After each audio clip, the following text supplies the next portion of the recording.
Hi, everybody.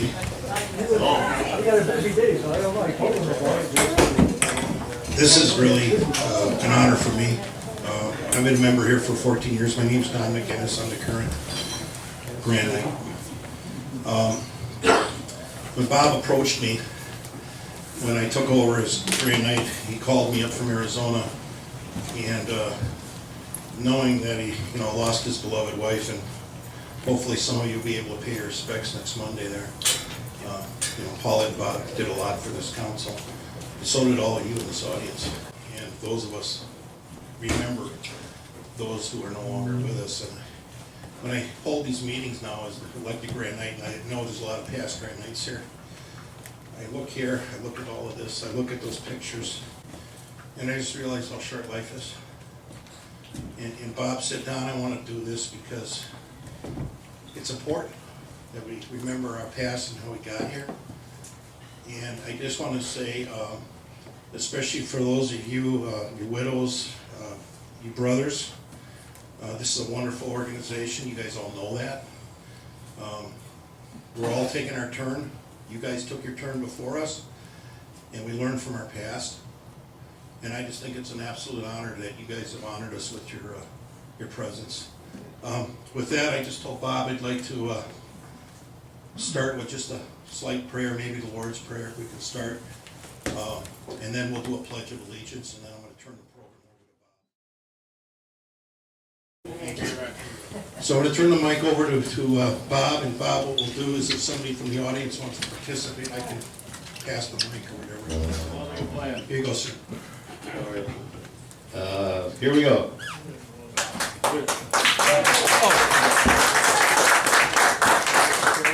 First of all, just in case some of you don't know me, some of the newer people, I am Bob Griffin. Doesn't mean nothing, but back when I got my newsletter, there were 16 officers, and at that particular time, I only knew 3 of them. So I thought, based on a really good friend of mine that had passed away, was the last individual in this place that knew more about the structure of the building, okay? And so I'm going to try to explain what happened from the time that I joined up until 1990 when we paid the clubhouse off. After that time, there's people here that can take over from there. So that's the reason that I got involved, because Don had asked me about 5 or 6 years ago, and I said there's other people around here that know more about this than me, but they're not here anymore, so I guess I'm the next guy in line. So naturally, everybody knows Ray Etzel, and we're going to get to him in a minute, okay? But Ray is such an icon from the side of the Knights of Columbus, and we're going to get into that, so you can hang on to your claps for a little while, because he's going to get all kinds of them. And I'm just going to try to point out to people what really transpired around here. Some is good and some is bad. We weren't always in love with each other, I can tell you that. So I think it's important that everybody understands that, though, because we are brothers. And I have been to so many councils in different areas, in different states. I live in Arizona now. I lived in Arkansas. But this is still the best council in the United States, as far as I'm concerned.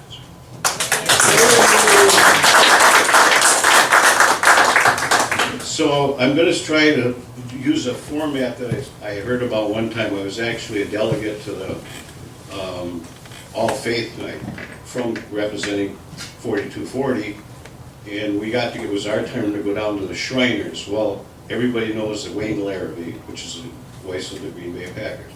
And I'm going to try to use the same format that he had. What he had said is, he said, I'm going to start talking about different things, and you guys can fill it in or ask me questions, and I'll try to answer, or there might be somebody in the body that does. And at that particular time, Brett Favre was leaving. And they asked him what he thought about that. And he said, let me just tell you a quick story. He says, Brett Favre is a redneck. And he says he employs 17 attorneys for his money and his foundation. He wants to play football. So if you understand he don't need any money, wants to play football, and if the Green Bay Packers don't want him to play, what do you do? So he says, look at it both ways. So this is what I'm going to try to do here tonight. So with that in mind, bear with me, okay? And I'm not a speaker. 17 attorneys? Pardon me? You got 17 attorneys? No, I don't even have one, to be real honest, okay? But I do want to say one thing right now, and a lot of people don't really understand, but I don't know how many grand nights there are here tonight. Jimmy is one. Ray is one. That Jimmy is one. Tommy's a grand night. Yeah, John is there. And wife used to say I John was a Rawlings grand back there. But the reason I'm saying this and point that out, okay, is because a lot of people don't really understand, but they're really responsible for that, everything that happens here. And I never was a grand knight, but I did a lot of stuff around here, but I was always supported by the grand knight. And once you understand that, you really need to say thank you to them. However, they would not be as strong as the people that are working under them. Now, I'm going to go one step farther, and I'm going to tell you that without the ladies in this place, you would die.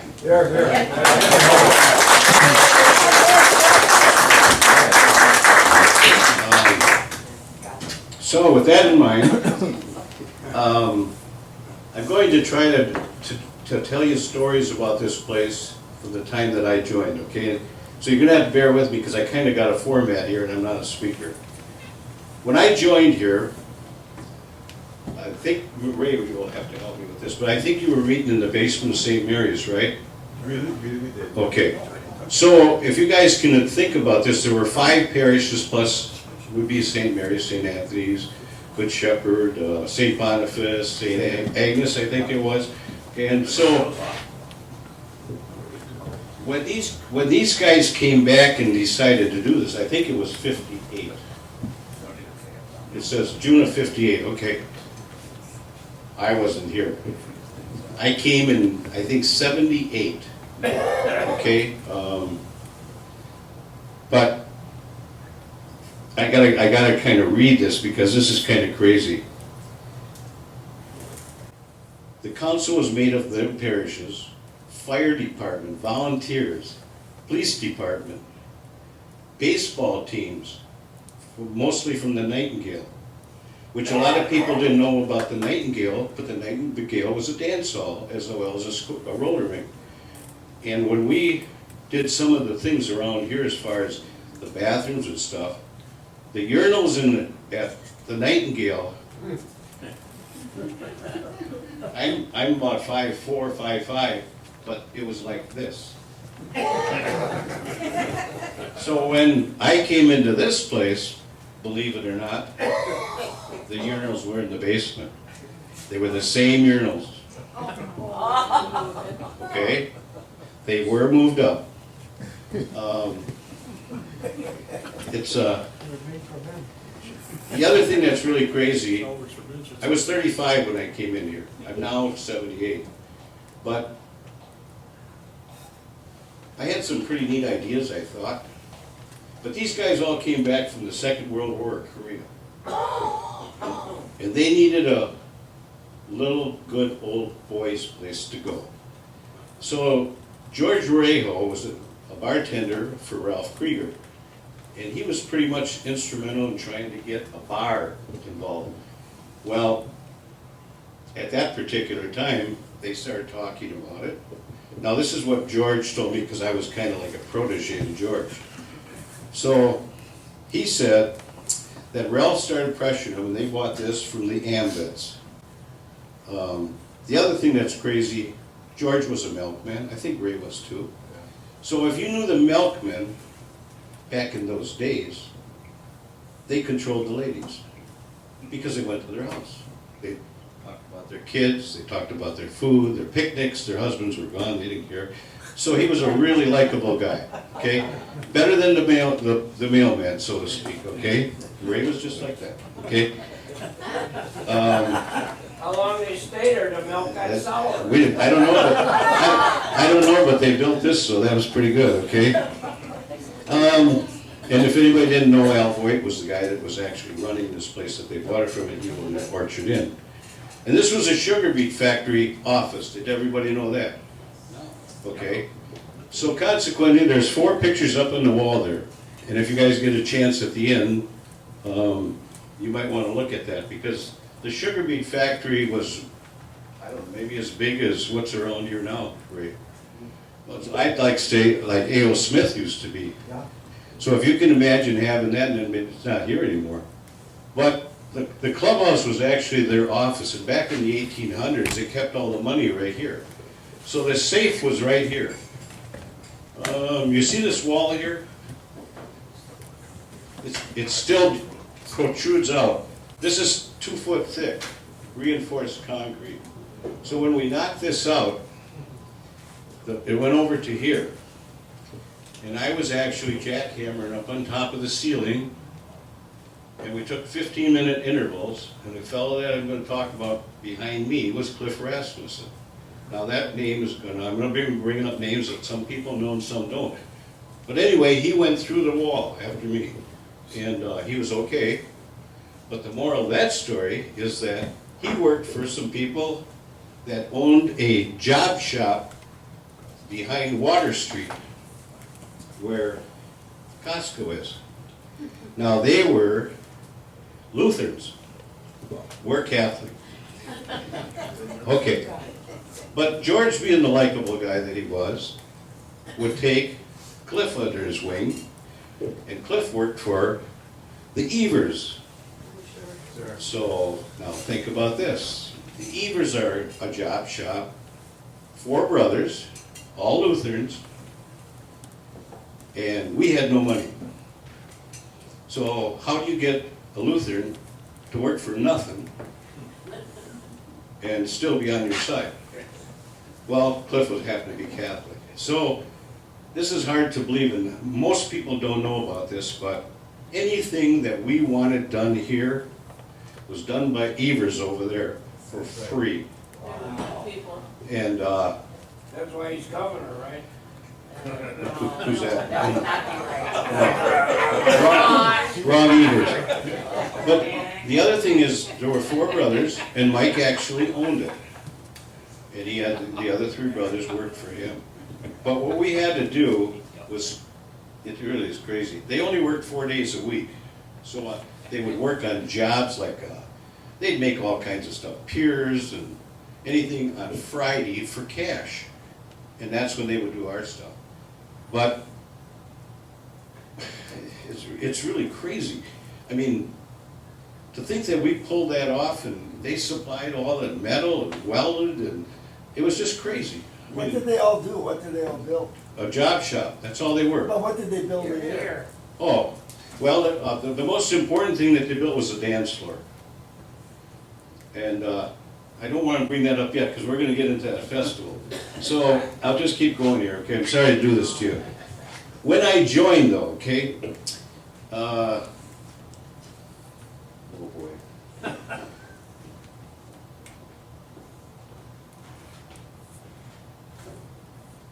On a Friday night, if you can imagine this, in order to be at the bar and have a chair, you had to play liar's dice. Now, a lot of people know what liar's dice, but not like here. So consequently, what you had to do was probably get here by 6. And we had 2 liar's dice. They were built by somebody, I don't know, they were probably maybe like 8 by 8. Ray will probably know about this. I don't think there's, well, Tommy might, no, maybe not. Ray's probably the only one besides myself that's here. You remember liar's dice? Okay, all right. I remember the players' face. Okay, so what you had to do, okay, the idea behind liar's dice, chase dice, and it's in a box, and you can look at it, and then you say, okay, you might have 5 5s, but you might just call up 2 6s or something. The next person has to beat you, and then you either lie or don't, and that's what you do. However, the way they played it here was a straw. So if you lost, you got a straw. And then the whole bar, this, go over one more time, you lose 2 straws, and you're out, and you are out to pay. And then another guy. So what would happen is, if you came in this bar, when I joined, you could not sit at the bar unless you played liar's dice, and 2 people bought for the whole bar. You had to reach in like this to get a drink when I originally joined. That's how many people were in here. That was in 1978, maybe, something like that. But I thought that was really interesting. The other thing that's really crazy, there was 3 or 4 games of cards going on at the same time on a Friday night. Sheep's head, cribbage, didn't make any difference. At that time, we had a priest from St. Mary's by the name of Father Ron Bandel. He also was here playing, okay?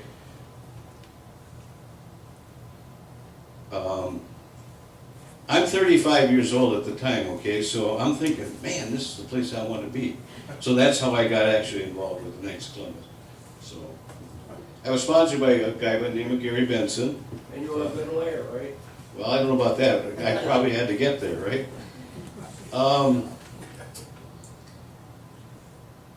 Let's see, I gotta get to Ray, okay. When you joined back in those days, because it's all different now, and you guys know that we're all sworn to secrecy, but I can tell you that Ray Etzel screened me. No, he didn't screen me. He was my director for the first degree. And if you've ever been, what should I say? The first degree from Ray Etzel, when I took it to today, you would never forget it. So that's all I'm going to say about that. Are you, sir? Yeah, I was going to bring that up. If understood by the I was going to bring that up, right? Hang on. The only thing that they did on the screening committee, in those days, there was 3 things you had to do. You had to be a practicing Catholic, okay?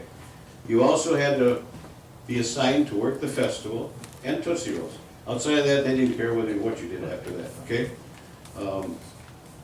And when I took my first degree, there were 9 of us, and there's only 2 of us left, and the other one is sitting right there, in a pretty little red jacket, Roger Klein. So, and we took ours actually from Ray, and I'll never forget it, so that's all I can say about that. Now I'm going to get to Ray, okay. I was looking at some of the roster, the calling slips and the rosters. You're not going to believe this, but that man's sitting right there next to his lovely bride. Joined the Knights of Columbus in 1948. Isn't that amazing?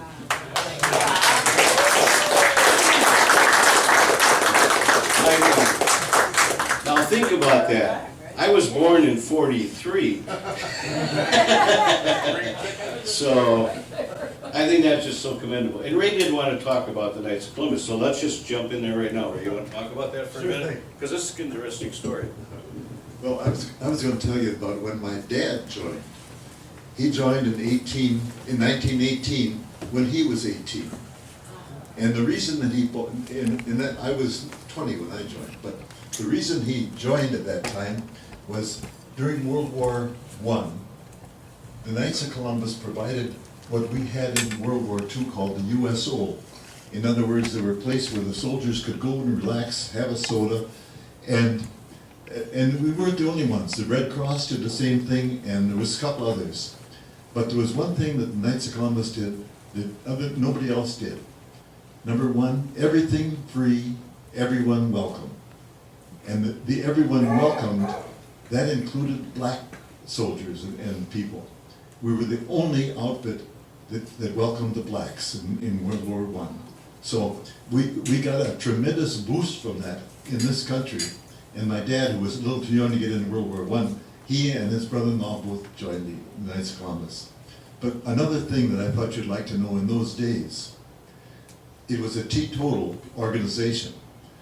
If you worked for a brewery, you couldn't join the Knights of Columbus. We had no alcohol whatsoever. I think this probably went back to the hard drinking Irish when the Knights of Columbus was formed.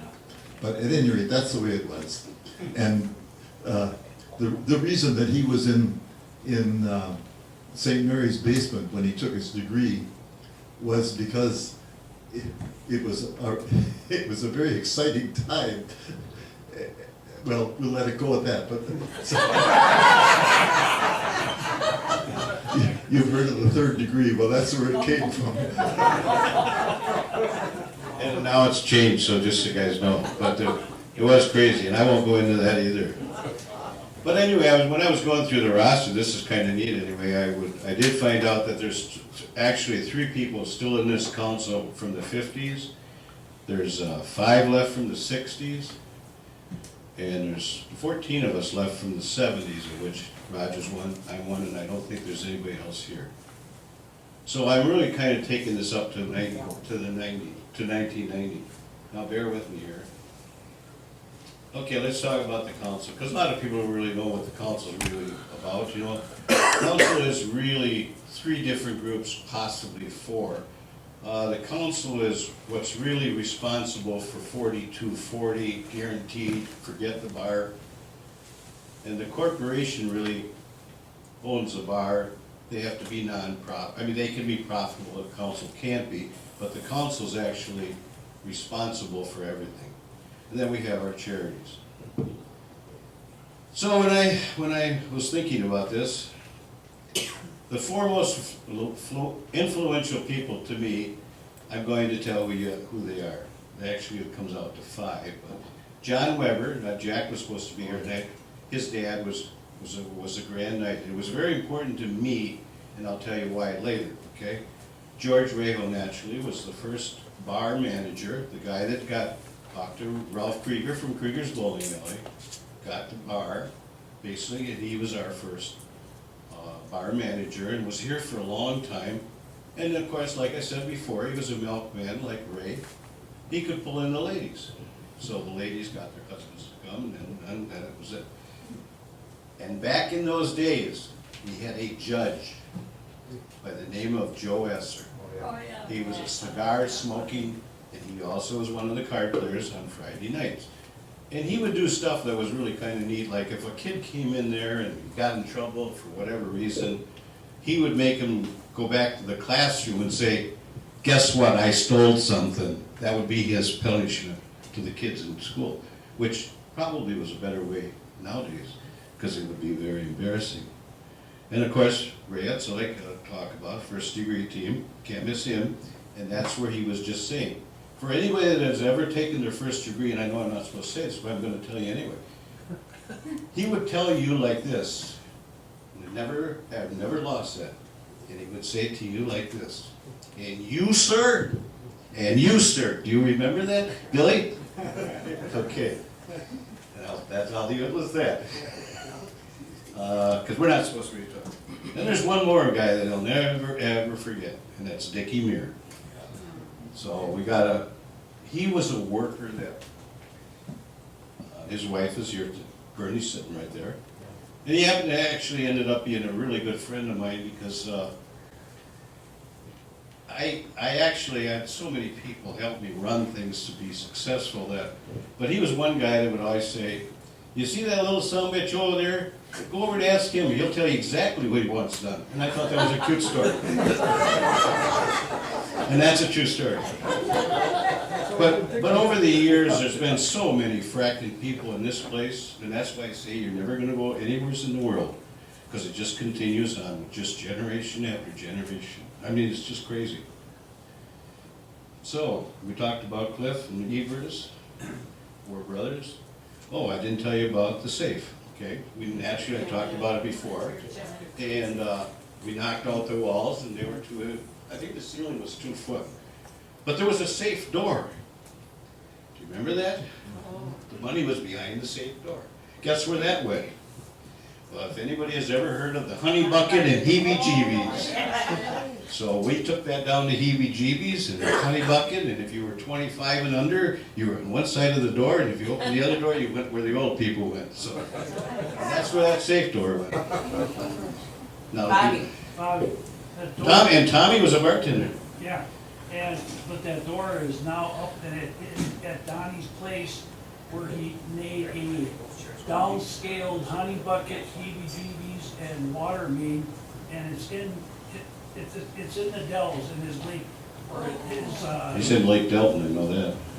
no, well, he's about 15 miles northeast of the Dells, where his house is, and that's where that door is. Hi, Dwayne. Hi, Dwayne. Dwayne St. Martin, one of our old friends. Bring Yeah, the safe door is still doing well. Whoever told me to get up like this. You need some help there, Dwayne? Well, I'm getting there. Okay. I just had a hard day today. Okay.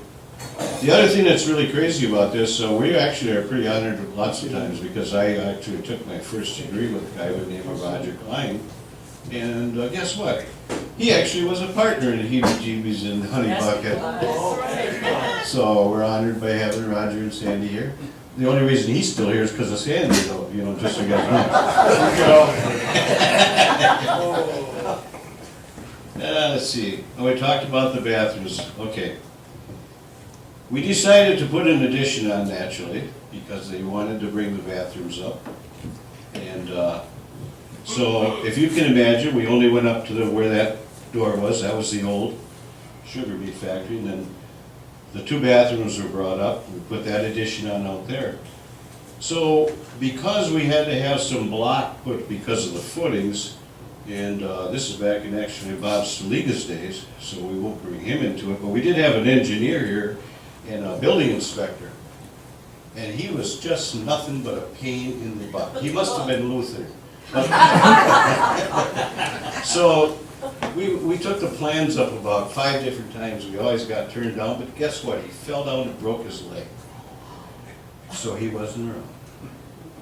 So we went to the state of Wisconsin up at Madison and got the plans approved, and we put up the wall. And guess what? He got cured. And he came out and he says, rip it off. It's a true story. So we had to knock the wall down. He came back, put up the same fracking blocks, and that's our addition right over here. And now I'll tell you the story about the bathrooms. If you've ever been in our bathrooms, they're really, really nice. Okay? Well, we had a guy, like, a lot of us were beg, borrowing, and stealing back in those days. And, More stealing than anything. You're a Catholic stealing? yes, how else are you gonna make something like this, huh? So, anyway, we had some guy, and I think his name was Gordy, somebody's friend, and he was a tile man. So he actually started doing the floors, and Gordy McBonds. Gordy DeBond, that's right, I thought his name was Gordy. Well, anyway, he was working here, we always worked after hours and sometimes till midnight. Of course, by the time you got done, it was time to have alcohol. So it would get really late, and he started to run into some problems with his wife, and so he said, I can't do this anymore. So he was looking for 2 people to actually do the tile work in the bathrooms. And I was fortunate enough to have my wife was one, and Cliff Rassman, the guy that went through the wall, did the tile work in the bathrooms. And it's still there, believe it or not. True story. And he got divorced. And he was not a member. So that's that. Let's see, what else? And of course, the screen room was the last addition. The one thing that was kind of neat about that, when they put the screen room on, they had to go back to the village. But it was fenced as legal alcohol inside the fence. Now we have this stuff here. But at one time, we were the only people in Menominee Falls that had a fenced-in yard that was legal. Now I'm going to tell you some interesting things. A lot of friction between the corporation and the council, naturally. Imagine that.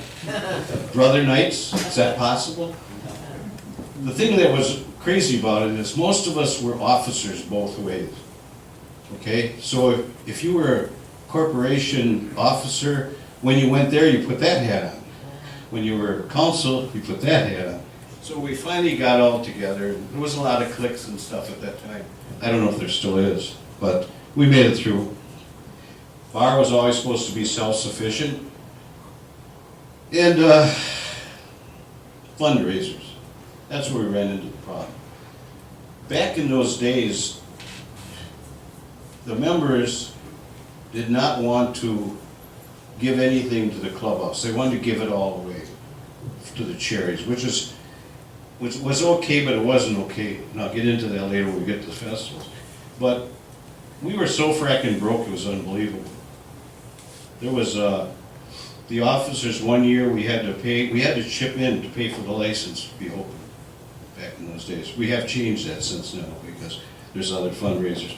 But the idea was that you had to run an activity to support the bar we ran activities to support the council. It was a different thing because they can't make any money. I don't know how that all worked, but that's basically what really happened. But most of us were officers both ways. And the festival was a large fundraiser. I kind of averaged it out. I think we made about $50,000 a year for 25 years, basically. Okay, gave it all away. And the other thing that's really sad about that, the guys that were on the charities at that time were retired to Florida. And we were working, making it. Let's see, what else? We're going to get to, right after we had to pay for that last beer license, I went to John Weber, who I said earlier, he was at the Grand Night. I says, John, how do we ever get any money for the building? And he says, you gotta run something outside that makes a lot of money and get it approved by the membership. Well, we came up with the bowling tournament, and I'll get to that in a minute. So, but anyway, some of the things that we ran as a corporation, we had car shows here, races to Arlington Park, Super Bowl parties, sock hops, fish boils came later. Bowling on the river. Does everybody know what bowling on the river is? Okay, then I don't have to talk about that, but there's some pictures on the wall there. Craft fairs. We sold bundles of shingles for the roof because we didn't have any money. We were actually getting kids to buy them shingles for 25 bucks and they get their name on the wall. Remember those days? It was crazy. But we got the best one coming now, and I happen to have a guy here. So, does everybody know what a cow dump is? Yeah. Okay, so we striped off the outside area, and of course there was 100 spots, you paid 100 bucks, and wherever the cow ended up shitting, you got first prize. Well, the guy's supposed to be here, he happens to be Ron Merkel, which was one of our past corporation presidents, but he's not here tonight. But he actually won first prize. He in turn happens to be my daughter's father-in-law. So he gave it to my grandson, $1,000. But, how am I going to say this? Guess what second prize is? Anybody know what second prize was? Can you guess? The cow. That's right. So, Yes. guess what happened? We happened to have the guy that butchered. We shot the cow out there. True story. Shot the cow and had to shoot it twice in the garage. And that's the man, we hauled it up to it. He's a butcher, so we hauled it up to pick and save, sneaked it in the back door. Tell him that it was hanging in the beer pool. I know. Brought it in the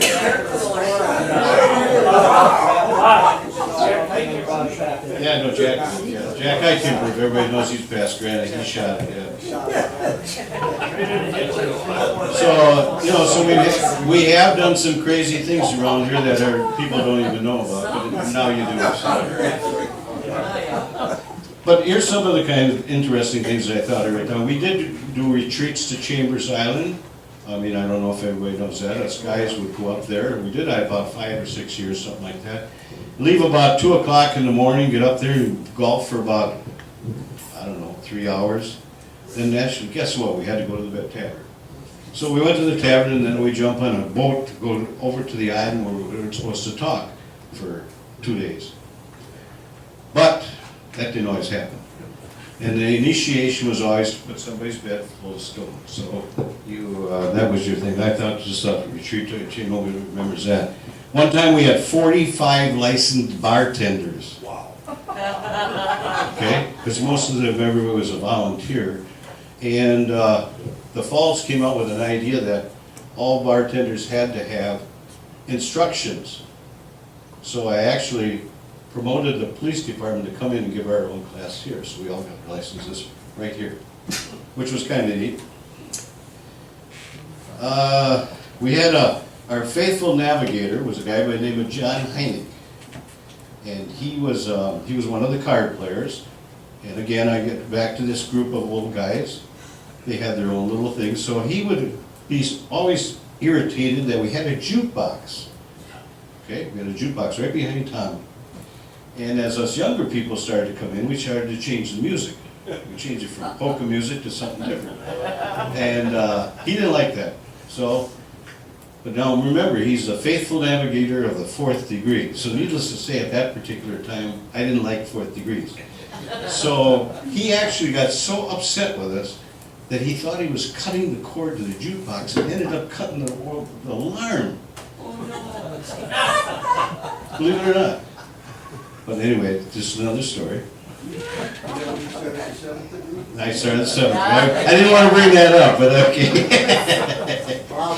Bob, Yeah. do you remember getting back to the head, the bathrooms? We had 2 urinals there. One was donated by Heineck, and one was donated by Louis Roscoe. Louis, I just And they had their names above them. So when you went in there, you had to choose where you yeah. Which one you wanted to pee on, you know? Whoever you were mad at. Let's see, I'm just trying to bring some of these funny things up there, really crazy. We had a guy here that was George Reho's brother-in-law called Leakey. Okay? His name was actually Dick Leahy, and he was kind of a colorful guy. I'll tell you the good side first, okay? The same fellow I was just talking about with John Heineck and Leakey, or Dick Leahy, always held a competition between who could sell the most tickets for the festival. And believe it or not, every year they sold over 500 tickets, each one of them. It's crazy, just absolutely crazy back in those days. And but he had a really I don't know. He had an attitude about women that was just unbelievable. He had 5 daughters, but he would sit at the end of the bar there. And if you came in on if you were a lady that came in on a Tuesday night, he'd be sitting here just like this. He'd say, no, he'd be standing because he had a bad back. I forgot. He'd be standing like this. Don't you girls know that it's men's night tonight? And he actually turned around a lot of people out of here, believe it. But he really did. But he was a really good guy. I mean, he was harmless. He just tried to aggravate everybody. Look at the head on this guy. Huh? Look at the head on this guy. Yeah, that was it. He also called us the Reho's goons. That was what I was saying. The other thing I was going to say, in 1982, I was sitting at the end of the bar there, and actually we were all drinking and shooting dice and all that kind of crap. And a guy by the name of Bob Kreuzer, who also started the festival. We're going to get to that in a minute. I don't know if I'm holding you guys up. Is you guys okay? No, we're not here, we're not going anywhere. Okay, all right. So anyway, You're holding up our drinking. we can stop and get one. We can take a little break for a drink. Okay, let me just get down to festival, and then I've only got a couple more lines. In 1982, we were sitting at the bar drinking, and Bob Kreuzer decided to become our insurance agent. And he's pacing back and forth, and he's pacing back and forth, and he finally hollers, he says, can any of you guys decide to get into the Knights of Columbus insurance policy? And I said, probably drunk. How much does it cost? I said, I'll take anything that's cheap. He said, well, I can put you into an annuity for $25. And believe it or not, I have it here tonight. And this is unbelievable. In 1982, June 1st, I gave him $25. As of June of last year, it was $890.15.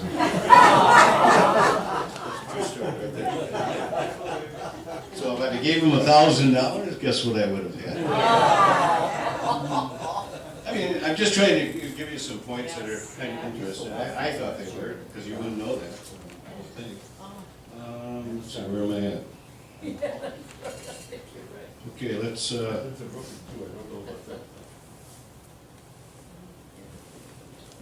I'm gonna stop with that, and I'm gonna buy a drink from my wife, okay? My wife passed away, just so you guys know, and the funeral was Monday. That's why I'm back here, actually. But I'd like to buy, she would like to buy you all a drink, whoever wants one. So I'm gonna run the drink, I'll run a tab in here, okay? Bob, I have one question. Shoot.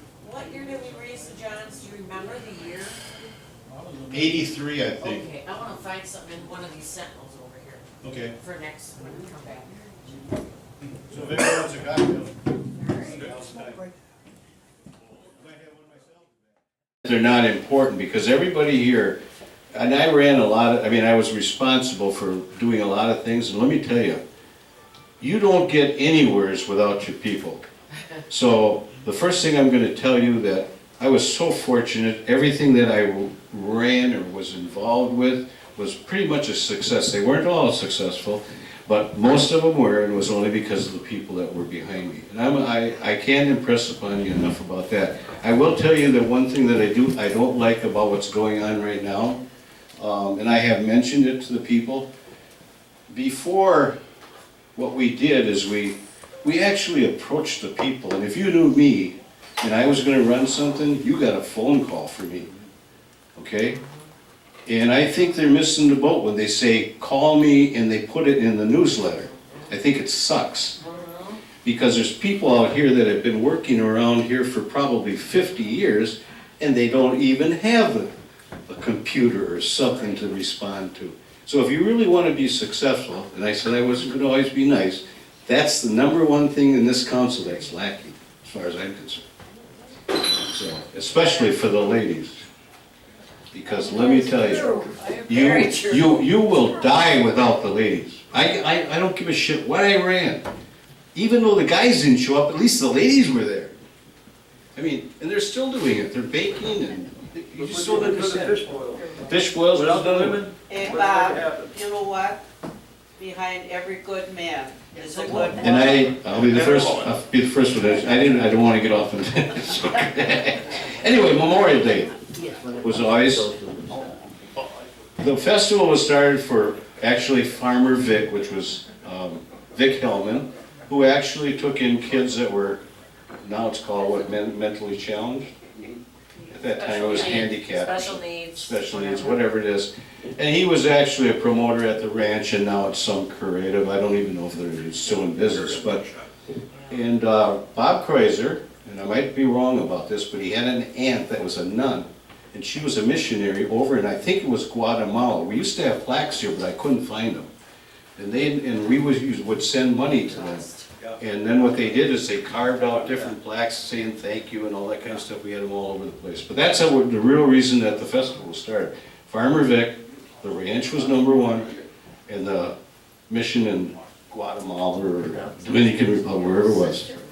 And when they started this, they started because of cabin fever in Wisconsin, because everybody was up north freezing their ass off. So he masterminded that. And Matty Fox, which Diane is here, her husband, told me one time, he said when they started out at the ranch, if you can believe this, he said that they would bring in 4 or 5 truckloads of stone, haul it by hand. And then we're gonna get to some more interest after in a little while. But to put it in the behind the barns in order to be able to put the tents on top because it was just a fracking mess, okay? But they did that out there for 7 years. And it was very successful. I was not involved with that at all, okay? We're gonna save that one.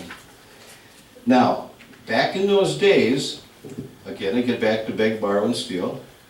We had a guy here that had a blacksmith shop. His name was Bob Wilfer. Oh, yes. Okay? Now, the only reason I'm bringing him up is because his wife, his name was Madeline, and she was very important about making cheesecakes. And when I got to know Bob, for some unknown reason, he happened to tell her that I was a nice guy, so she made me a cheesecake. But that ain't the thing that I want to bring up. Can you imagine, they were in their, I think he rode a motorcycle with a sidecar. And I think she still was riding it for over 50 years in that sidecar. But the reason I'm bringing it up is our corn cooker out there, he made. He also made 2 of them. And I don't know what happened to the second one, but I think we're still using one of the original corn cookers that he made, which would now be, I don't know, we stopped in 95, I think, so that's probably 50 years old. He also made a dunk tank, because we would always put the priests in there that were the chaplains at that time, because we made a lot of money on that. And he actually made grills that we cooked on first with like wire mesh, but we got away from that because that was too slow. But it was very important. Sidecar. Talking about Mr. Wilfer, when I worked at the funeral home, we had flower stands that were made out of iron, steel, And every time they broke, we'd take them out there and he'd fix them for nothing and bring them back. Yeah. And now that's the Napa place in Hubertus or Colgate or whatever. Colgate. But, and along, see, now that was a fella that was a member, it was just a kind of a cute story. Let's see, here we're going. Okay, Leakey, we're back to Leakey. Leakey was a Mason. And the only reason I'm bringing that up, he schooled a guy by the name of Donnie Moore. Okay? And one day, they decided to put cement floor in the shed out there, or the garage, because it was dirt floor. So Leakey actually collared Donnie Moore as a mason to do the floor. However, we had to have some help. So, yours truly, George Reho, and Matty Fox. The four of us poured the cement floor in the garage. True story. Now, that isn't what I'm getting at. At that time, we had little pitchers of beer. They were actually like milk cartons. And George Reho, being a milkman, ladies' man, thought of an idea that if he brought out milk cartons of beer to Donnie Moore, he might join. And guess what he did? The only reason I'm mentioning that is because when Bob Kreuzer gave up the festival, Donnie Moore said, I will run it. And that's interesting because I also decided if he was going to do it also. So we ran the festival from that time on until later, and I'll get to that. But he joined the festival, and right now, I just went to see him last Monday, and a lot of people don't know Donnie Moore, but he was what should I say, a flamboyant character, and he has Alzheimer's. And I walked in, and I had talked to Patty, his wife, on the phone, and I walked in the house, and he smiled, and she said that's the first time he smiled in 6 months. He went in, laid down in bed, and went back to sleep. So, but he is still a KC, and he was a good guy. The reason I'm bringing him up is because he happened to work for a company that had all kinds of equipment called Grumman Construction. Again, we're getting back to beg, borrow, and steal. So we then found out that we could go to Nye's. That's where the next festival was going to be after we left the ranch. And it wasn't Harvey Nye, it was Roman Nye, I think was the father, right, Ray? Right, yeah. Okay, so Roman Nye was the father at the time, and apparently I think it was John Weber, who I said before as a Grand Knight, was related to him. Right, Brother-in-law. his Okay, wife. so beg, borrow, or steal. He said, well, why don't you put your festival right here on my grounds? Where Costco, no, not Costco, where That's not it. Best Buy is. So guess what? We now need, again, more stone. All right? But we didn't need truckloads. We need big truckloads. And Donnie Moore happened to have equipment to move it. And so he actually brought in stone, leveled it with equipment. It was just unbelievable. I mean, I can't even go into that. So at that particular time, now we're going to get to the girls again. George was naturally in charge of the beer tent to start with, and of course then his son took it over.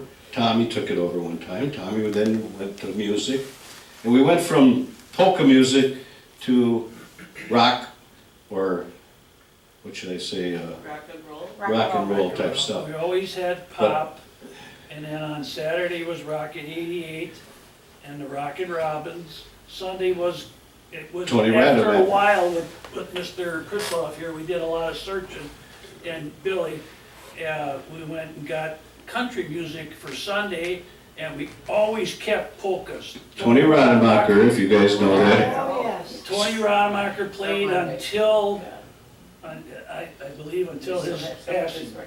He played the last year we closed, before we closed. 96, yeah. He actually played at my wedding too, believe it or not.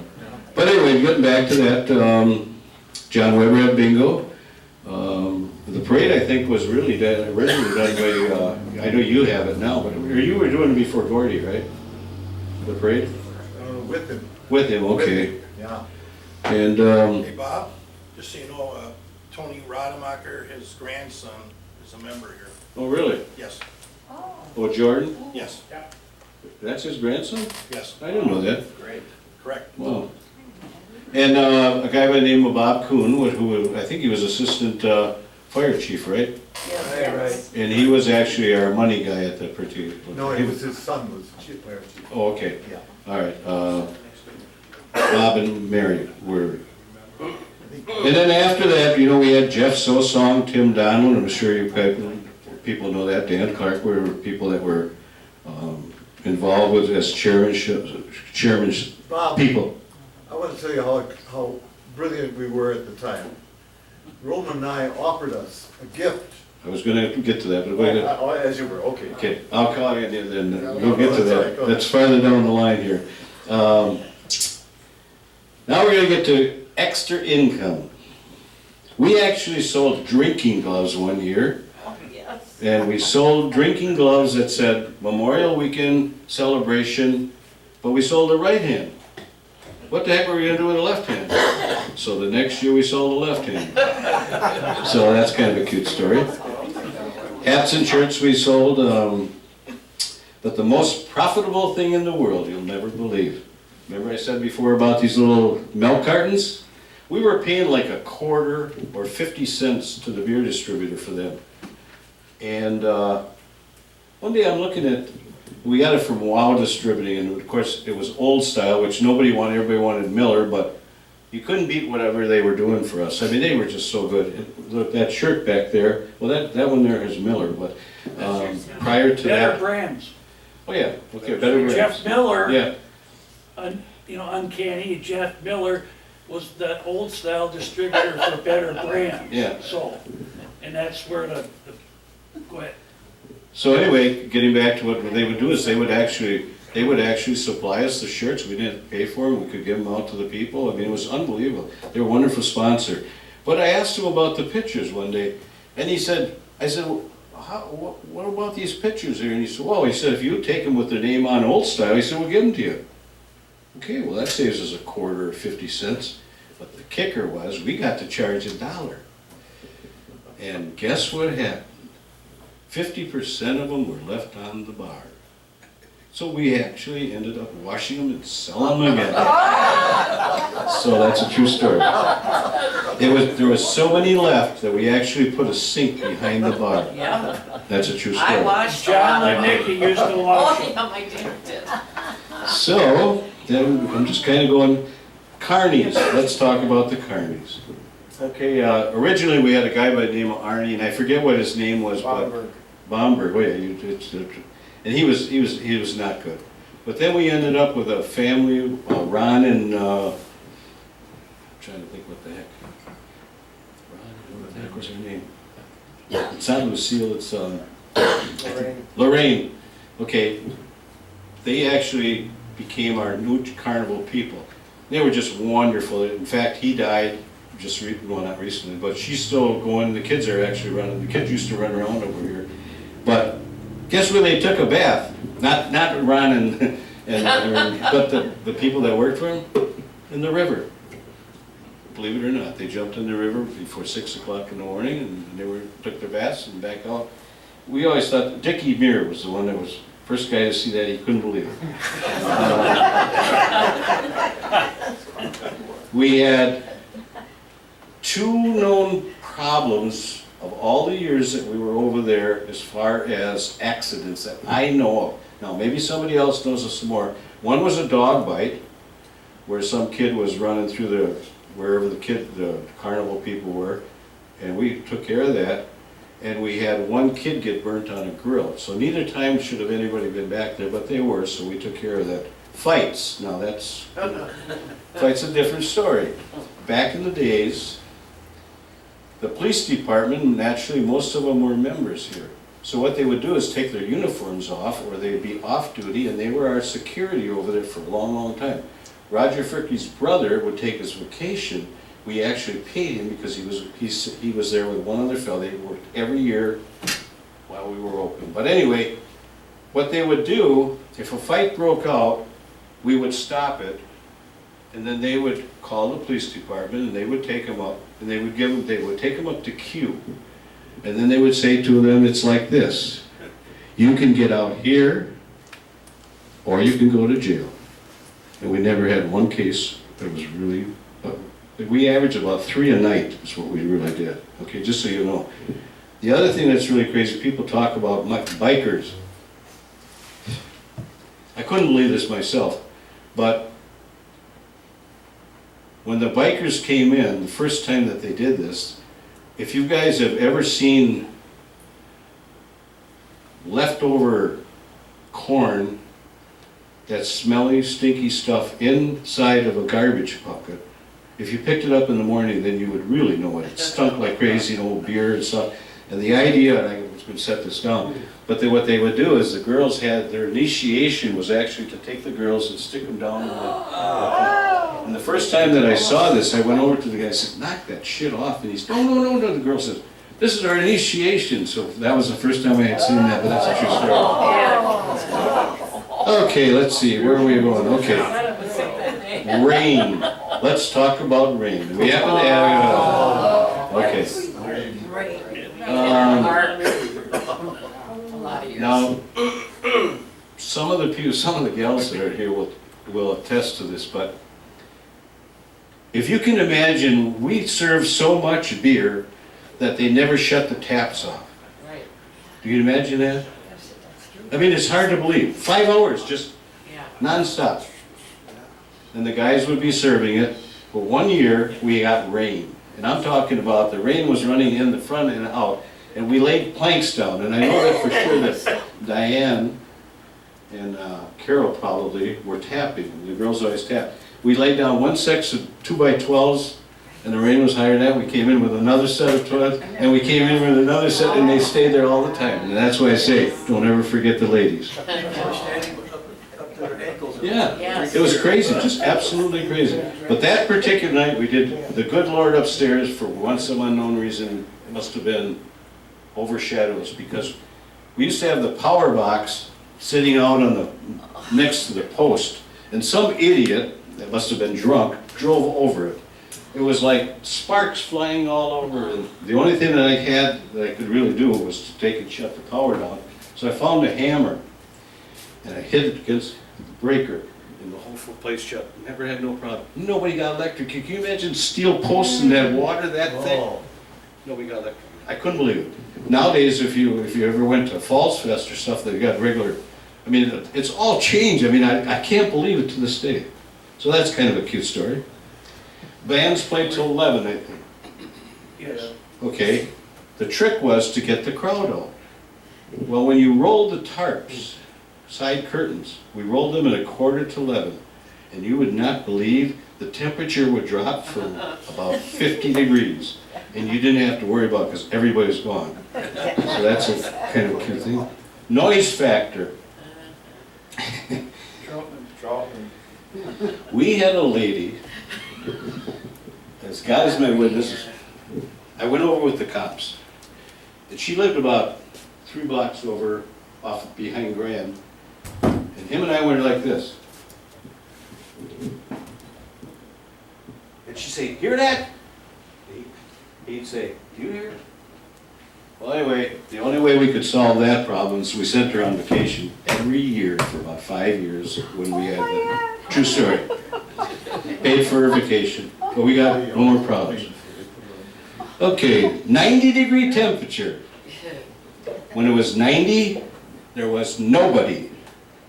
We only had like 2 years of that.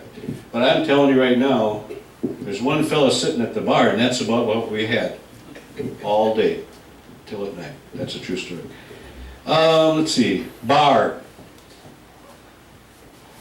We had so many people that they used to move the bar right up against us to try to get closer to the bar. So Randy Merkel was a carpenter, and the bar that's out there, by the way, was made to hold back. And it was reinforced, and so from that time on, we never had any trouble. And that's very important, but that bar is out there. Now, let's get to Roman 9. Go ahead, great. So when Roman 9 let him have the festival over there, he then proposed to the KCs. Ray, go ahead.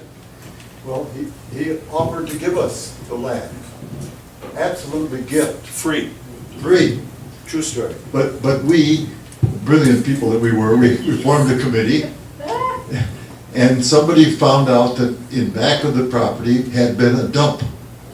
And we were afraid of what was in the dump, and we turned him down. Can you imagine that? I can't believe it. And then you know what happened after that? Yes, I do. Okay. Go Well, ahead. there was the Ruskovs, Clarence Ruskov. He owned both sides of the county line. And he offered us land on the Menominee Falls side of county line. Up where Kessler's is it? There's one business after another. And I wasn't involved in that one, but they turned him down too. They turned him down. True story. Honest guy, couldn't believe it. It's a true story. Oh, and I tell you about the noise from the festival. The village held a committee meeting up at what is now the Menominee Falls Historical Society Park. And we were in the building, and there was 2 or 3 of the county, of the village board, and a bunch of us from the KCs. And there was one guy there that really wasn't impressed with the KCs. And he was making rules, and it was making, and finally I said, you know, I understand you've got this power and everything, but I said, we're all good citizens, and we'll all remember this next election. He changed his mind right then.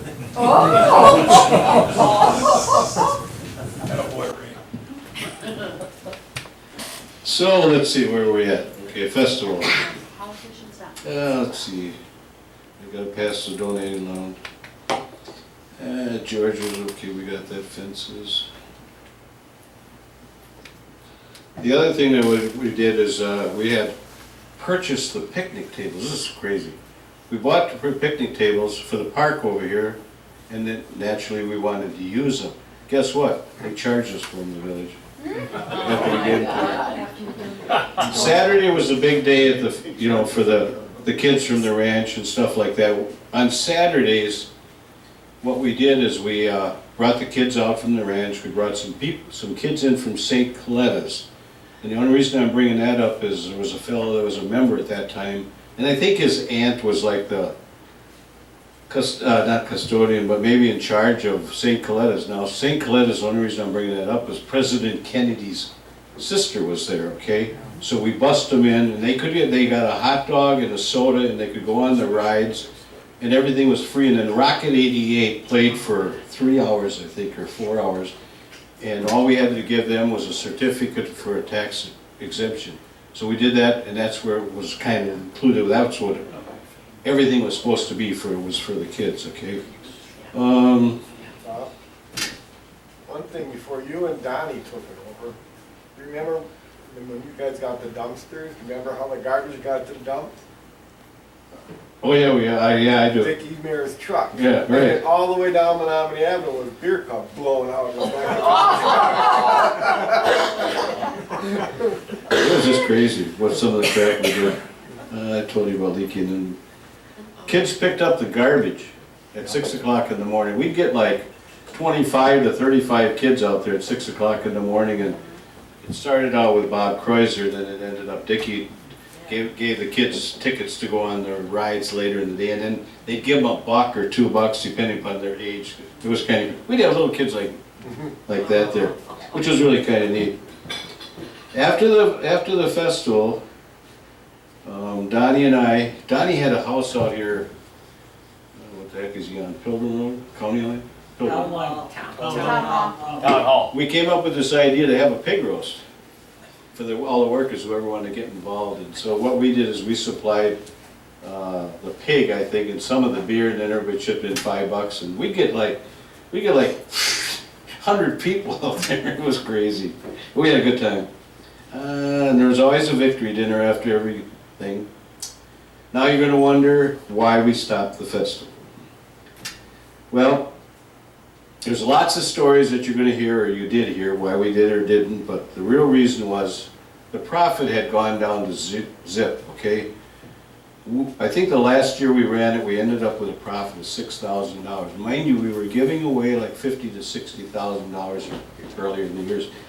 But they came up with the idea, they got away from the ranch and that place in Guatemala or whatever it was, and they started giving the receipts from Friday night maybe to the CAP fund. And then they gave the receipts from Saturday night maybe to the hospital. It's not even there anymore. Ranch, and then we paid for the parade. And that's very important because, well, Ray's on the parade committee. And when we stopped the festival, all of a sudden we got a call from some of the city fathers over there. You gotta put the parade on, we don't have any money because we took it out of the thing. So that was another thing that we paid for. Security, we went from free cops to security. Very expensive. Insurance went sky high.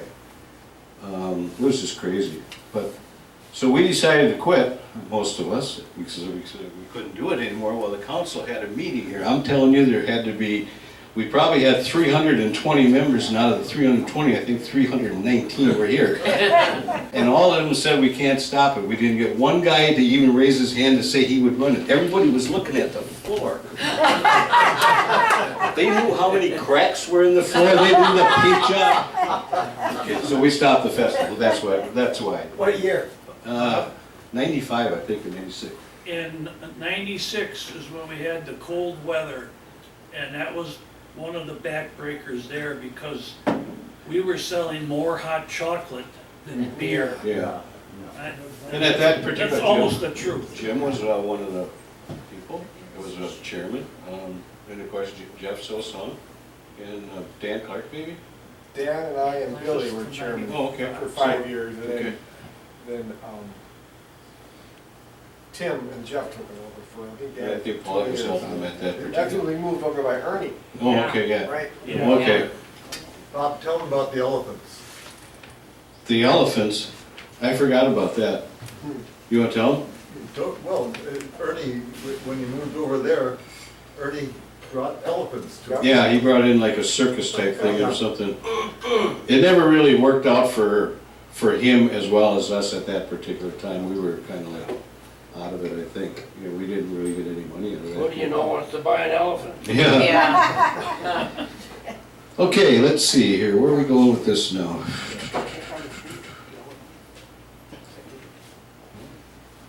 I think we're going to talk a little bit about, I know what it was. Jerry Kunkler, nobody knows him except for some of us older people, but he actually was a chairman for Red Lobster, and he came up with the idea about the fish boils. And they're still going strong, and it's probably one of the most successful things that we've had for many, many years here. George was like the guy inside, then it was Kenny, and it went on to Jeff Sosa, and Jim was involved with that. And like I said, I'm missing people, and I apologize for that. Well, we're just about done, but we're gonna go to the bowling tournament. And I guess somebody's interested in running it here again, so. Boy. There was a friend of mine, whose name was Jim Rayo. He's passed away, unfortunately, and myself, and 50 other wonderful frackin' chairmen, and I can't tell you enough. 50 chairmen, 50 chairmen. I can't tell you again, 50 chairmen. It lasted 14 weekends. It was the longest tournament in the KC history, and it hasn't been that way since. With 696 teams through this place. And it was the toughest job that there ever was. I can tell you. I'm not positive, and I might have my figures wrong, but I think we went through about $120,000 through this place in 14 weekends. We paid the mortgage off on the clubhouse in 1990. And it was a little bit of a discussion when you had to bid for it back in those days. Now I think if you say, well, take it, then you got it. But we bid for it, I think, 2 years or 3 years, so we'd have to go up the first weekend that it opened, and we'd have to you had to have a document from the mayor, a document from the chief of police, you had to have village president, probably Bob Saliga's on there, that they would love to have you come to Menominee Falls. First of all, you had to have the alleys all lined up. You had to offer them maybe a couple of bottles of booze, some cheese, and it was really interesting. And Jim and I did it, and we finally ended up getting it. And guess what happened? It turns out that the Knights of Columbus had a bowling, what would they call that? It was a chairman and a bowling committee. And in Wisconsin, I don't know about other states, but in Wisconsin, there was a little rub between the state officers and the bowling committee. Because the bowling committee got paid and the rest of them didn't. So the new guy coming in was a guy by the name of Cliff Jansen. So he decides that he's taken over and he fires everybody on the bowling committee. That we had already been begging to get this place for 3 years. Did you know that, Jim? Okay. So when I heard that, I went, wow, we had committed ourselves to this place, and we went out and bought, as you see back here, if somebody wants to look at this stuff later, stuff like this, cups, bottles of brandy, bowling pins that had brandy in them. We put stickers on them because we were getting ready for the bowling tournament. He decides to fire the fracking bowling committee about a month before we're ready to open. So I called him, and he wouldn't answer his phone. And I said, we're running a bowling tournament. You said we could run it, or the bowling committee said we could run it. Now you're in charge. I was so mad. I was ready to drive to Poinet because that's where he lived. But I finally got him on the phone at 4 o'clock in the morning. And he answered the phone and I says, what are you going to do about it? I says, I made a commitment to my council to do the bowling tournament and you fired our people. He says, do whatever you got to do. We got the bowling tournament. That's a true story. But it was really tough. Think about this. 14 weekends every Saturday and Sunday. And I think everybody that's here was a chairman, or they worked all 14 weeks, or whenever they could. But after the third weekend, we died. We didn't have anybody. And rightly so, people were going up north. We went from January, second week of January until 14 weekends. And we had classes here on Wednesday night teaching score markers, the VFW post. It was Dick and Bernie were the chairman for the score markers. We needed 50 score markers for every group. We don't have any more because you got. But when you take the bowling tournament on, if you did it like we did it, it was a job. I actually put a furnace in this, and I piped it into the porch out there for eating. We had bands here on Friday night, Saturday night, fish fries, steak fries. It was crazy. John Ledecki was our, no, he was actually our grand night. But he would be there at every shift with the prayer before, never missed one, for 14 weekends. Everybody that was a chairman was there. It was crazy. Dick, I mentioned Ron Merkel. He was supposed to be here, but he's actually the one this has been. But we didn't drink until after the shifts were over, and one night he got kind of hammered. There was a wedding going on at Village Bowl, and so he went down and started dancing with the bride. It was just crazy. But we actually fenced, let's see, Dwayne was in charge of the cooking for Friday nights and Saturday nights. And the Merkels ran 2x4s all the way out to the garage, and we put a Visqueen on, and that was our, because it was cold, if you can imagine it. It just, we had. Bob, that's when that porch was put up. Yeah, just. And me and Randy Merkel did the framework and it did a snowstorm. Yeah, see, that's just Two crazy. of us. And I put a furnace in out there, totally illegal, but it worked. But we did. Remember when we put that thing on the ceiling and was supposed to draw the smoke out? Yeah. Well, the whole room was filled with smoke. It's crazy. We put grills on the outside of the walkway to cook the food for everybody. Anyway, just getting back, I'm just about done here. I appreciate all your patience for this, because I'm not used to the kind of stuff. But before that, if you can imagine, we had 16 teams that would go to other places, Wausau. I went on a bus with other people. They actually bussed us up to the place. We didn't even drive up there. What else got here? That's all.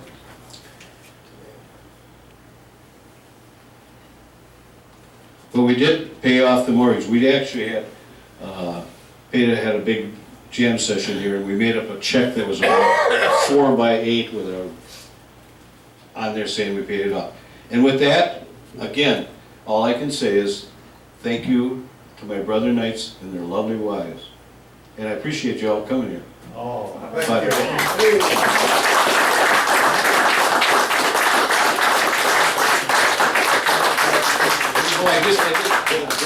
I tell you about Ray being in the 40s? Did I tell you about that? From the 50s? So you still got some people here. But back in those days, we had 380 members. I think they're down to like 220 now. So, but it is kind of cute. There's lots of stories about this. And thank you very much, okay? All right.